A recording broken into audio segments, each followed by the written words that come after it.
Hi everyone, it's Chris. Let me start today with a simple question. Have you ever noticed that everything in politics feels angry now? Every headline sounds like a crisis, every post like the sky is falling, every issue feels like the end of the world. It doesn't matter what side you're on, everybody's mad, and it makes you wonder, why does everything feel like a fight all the time? Today, I want to explain something that really changed how I see the world. Because once you understand it, you can't unsee it. Anger has basically become a business model. Here's the core idea. Calm doesn't make money. Anger does. Calm doesn't spread fast. Anger spreads instantly. So the modern system, media, social media, and politics slowly learned something. If you want attention, if you want clicks, if you want votes, if you want donations, make people mad. Think about how headlines used to sound years ago. City Council discusses budget plan. Nobody clicks that.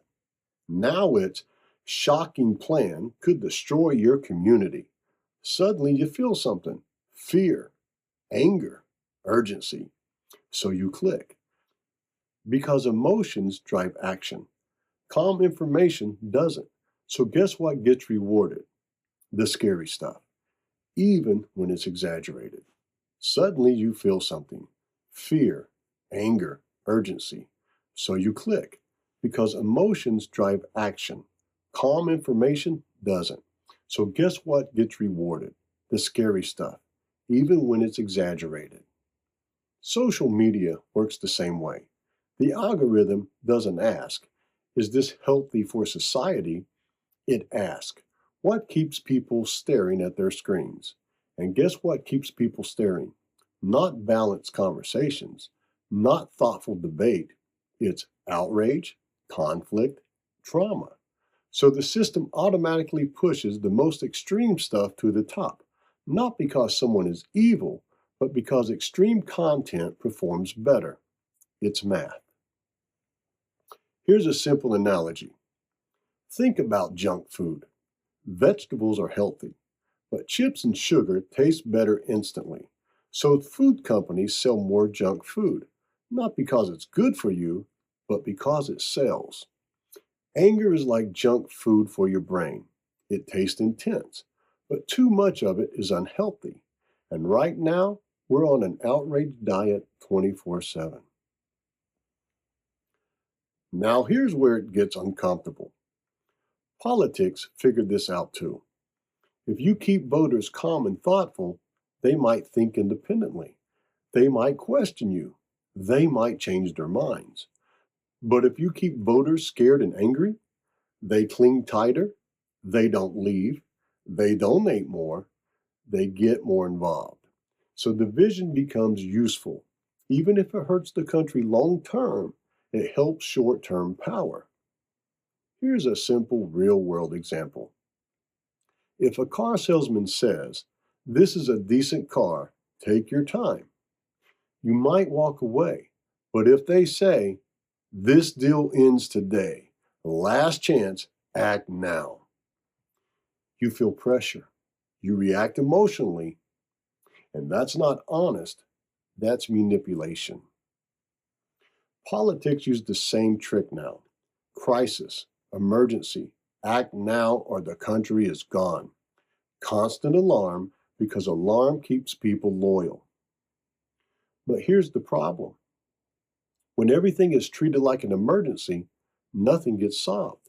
People stop listening, everyone's yelling, nobody's thinking, and when citizens are constantly angry at each other, trust collapses. And like we talked about before, a country without trust becomes weaker. So the same tactics that win elections can weaken the nation itself. Now, I want to be very clear. This isn't about blaming one party. Both sides do this. Media does this. Social media does this. It's not a left problem or a right problem. It's an incentive problem. The system rewards heat instead of solutions. so the heat keeps rising. Here's the good news. Once you understand the trick, it stops working as well. When you see an outrage headline, you can think, oh, they're trying to spike my emotions. When a post makes you furious instantly, pause. That's your signal, not to share, but to slow down. Because calm thinking is strength and reaction is weakness. That's really why I'm doing this series. I don't want Americans manipulated. I don't want us constantly angry at each other. I want us clear-headed, because clear-headed citizens are harder to divide, harder to control, and much harder for enemies to exploit. And that makes America stronger. In my next video, we're going to talk about something positive. What regular Americans can actually do practically to protect the country and lower the temperature without fighting each other. If this video helped you see things differently, please share it with someone calm and reasonable. Let's stop feeding the outrage machine and let's start thinking clearly again. Thank you for watching, and God bless America.